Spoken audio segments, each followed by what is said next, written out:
ফিতা কাটতে পারেন, বর্ণাঢ্যদের কাছে যেতে পারেন না, তোপের মুখে অপু।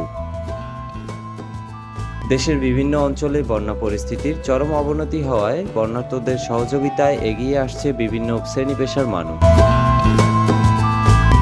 যাদের মধ্যে রয়েছেন সবিজ অঙ্গনের তারকারা। নিজেদের সাধ্যমতো চেষ্টা করে যাচ্ছেন বন্যা কবলিত অঞ্চলের মানুষের পাশে থাকার। তবে সাহায্যের হাত বাড়িয়ে দিয়ে অনেকে কটু কথাও শুনছেন।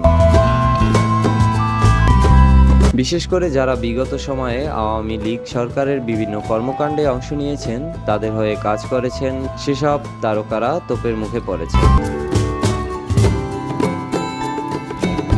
চিত্রনায়িকা অপু বিশ্বাসের সঙ্গেও এমন কিছু ঘটনাই চোখে পড়েছে,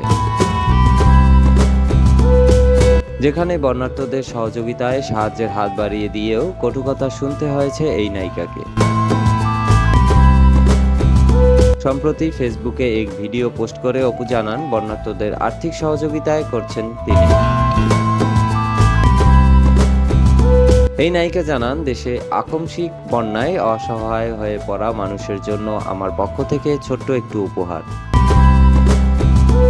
দেশের বিভিন্ন অঞ্চলে লাখ লাখ মানুষ পানিবন্দী হওয়ায় মনটা ভালো নেই। অসহায় হয়ে পড়া মানুষগুলোর আর্তনাদ দেখলে মন চায় ছুটে যাই তাদের কাছে।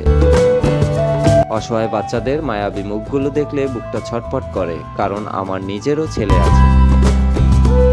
এইসব ছোট বাচ্চাদের মাঝে আমি আমার ছোট্ট জয়কে খুঁজে পাই। কিন্তু আমার একমাত্র ছেলে জয়কে রেখে তাদের কাছে ছুটে যেতে পারছি না। এই স্ট্যাটাসের পরই ভক্তদের রোষানলে পড়েন অপু। একজন লেখেন, ছোট্ট জয়কে রেখে সারা দেশে ফিতা কাটতে পারেন আর বর্ণাঢ্যদের কাছে যেতে পারেন না, এসব ভণ্ডামি ছাড়েন। অপর একজন প্রশ্ন ছুড়ে লিখেছেন, আবার শেখ হাসিনার সঙ্গে ছবিগুলো কেন সরালেন? কেউ লিখেছেন, দান করেছেন সেজন্য ধন্যবাদ, কিন্তু যে বাটপারি করেছেন সেগুলো মানুষ মনে রাখবে। কেউ কেউ আবার শেখ হাসিনার দোসর বলে যেমন তকমা দিচ্ছেন এই নায়িকাকে, কেউ বলেছেন সুবিধাভোগী। অধিকাংশই আওয়ামী লীগ সরকারের সঙ্গে তার সম্পর্ক।